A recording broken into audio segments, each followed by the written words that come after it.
Assalamualaikum warahmatullahi wabarakatuh. Kenabian Siddhartha Gautama dalam Al-Quran menurut penafsiran Al-Qasimi. Penafsiran Al-Qasimi terhadap Quran Surat At-Tin ayat 1-3 menuai banyak kontroversi.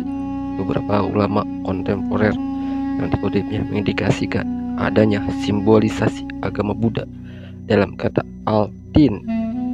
Pemikiran semacam ini menimbulkan banyak spekulasi, terutama terkait dengan status Siddhartha sebagai salah satu nabi yang tidak disebutkan namanya dalam Al-Quran. Ulama tanah air seperti Quraisy Shihab dan Buya Hamka turut membicarakannya dalam tafsirnya. Penelitian ini bertujuan untuk menemukan pandangan Al-Qasimi melalui penafsirannya terhadap ayat-ayat kenabian dalam kitab Yasin Al-Tai. Al-Quran Al-Karim, penafsiran ada secara tematis akan membangun sebuah konsep kenabian yang memiliki beberapa indikator sebagai standar akurasi seorang nabi dalam Islam. Penelitian ini merupakan kajian kepustakaan. Oleh karena itu, metode penelitian yang digunakan adalah library research. Sumber data dalam penelitian ini adalah kitab Mahsin Al-Ta'wil dan literatur lainnya yang relevan dengan fokus penelitian berdasarkan analisis yang dilakukan dalam. Dapat disimpulkan bahwa merujuk pada kriteria kenabian, Al-Qasimi memandang bahwa Siddhartha Gautama tidak memenuhi kriteria sebagai seorang nabi. Selain itu, implikasi penafsiran surah At-Tin ayat 1-3 oleh Al-Qasimi dalam tafsirnya dapat memberikan pandangan yang berbeda terhadap idealisme antar umat beragama. Pada tatanan ini, Nabi Muhammad maupun Siddhartha, bahkan para nabi di seluruh dunia menurut Al-Qasimi pada dasarnya mengajarkan nilai yang sama, yakni kebenaran universal yang diakui seluruh umat manusia. Kesadaran akan adanya kebenaran universal tersebut diharapkan akan mewujudkan tercapainya perdamaian kesatuan umat manusia tanpa ada diskriminasi dari manapun dan apapun.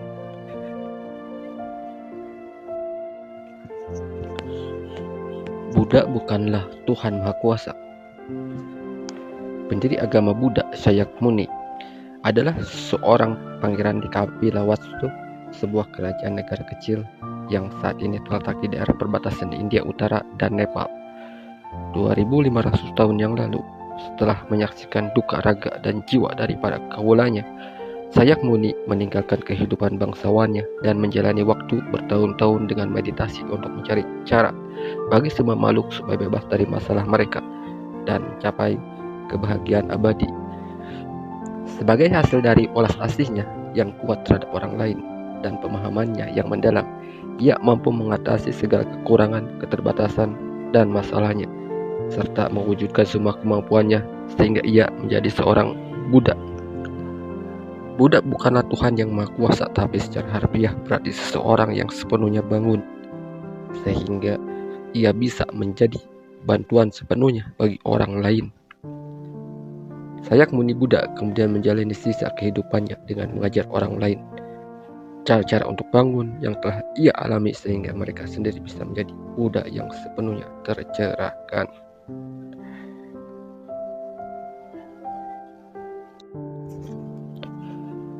Acuan terhadap Buddha di dalam Quran. Seorang cendekiawan di pertengahan abad ke-20, Hamid Abdul Qadir, dalam karyanya Buddha yang Agung, Kehidupan dan Falsafahnya Arab, Buddha Al-Akbar, Hayatah wal Falsafah, mendalilkan bahwa Nabi Zulkifli, yang berarti seorang dari Kif, disebutkan 2 kali dalam Quran, Al-Anbiya ayat 85 dan surat Shad ayat 48 sebagai sosok yang sabar dan baik. Yang mengacu pada Shakyamuni Buddha, meskipun sebagian besar cendekiawan mengenali Zulkifli sebagai Nabi Ezekiel dari Qadir menjelaskan bahwa Kif adalah bahasa Arab dari kafilah, kependekan kafilah Wastu.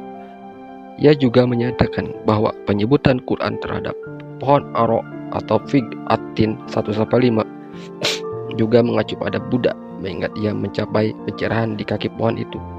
Sebagai cendekiawan menerima teori ini dan sebagai dukungan terhadapnya, menyebutkan bahwa sejarawan Muslim Persia abad ke-11 yang mengkaji sejarah India, Al-Biruni, mengacu Buddha sebagai seorang nabi. Cendekiawan yang lain menolak bukti ini dan menjelaskan Al-Biruni hanya menggambarkan bahwa orang-orang di India menganggap Buddha sebagai seorang nabi. Sebagai cendekiawan, menghubungkan kenabian masa depan Buddha Maitreya yang Makasih atau Rahim dengan Nabi Muhammad sebagai pelayan dari Yang Maha Rahim. Meskipun kebenaran bahwa Buddha mendapat pencerahan di bawah pohon ara tidak digambarkan sebagai wahyu, para guru Buddha hebat selanjutnya telah menerima wahyu tentang naskah-naskah suci seperti Asanga di India abad keempat yang langsung menerima wahyu dari Maitreya di Tushita, surga yang penuh sukacita.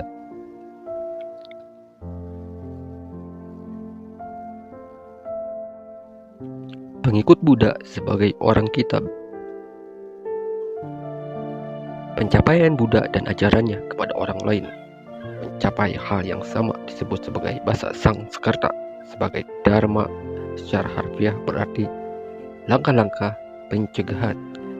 Yang dianjurkan Buddha adalah langkah-langkah dan cara-cara yang penting atau perlu dilakukan untuk menghindari duka bagi diri sendiri dan orang lain.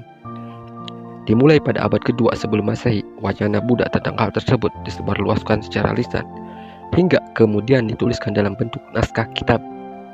Di lokasi yang saat ini merupakan Uzbekistan dan Afghanistan Utara, tempat orang Arab pertama kali bertemu pengikut Buddha.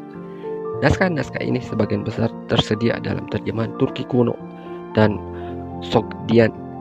Dalam dua bahasa ini, kata Dharma diterjemahkan sebagai nom, kata yang dipinjam dari bahasa Yunani yang berarti hukum.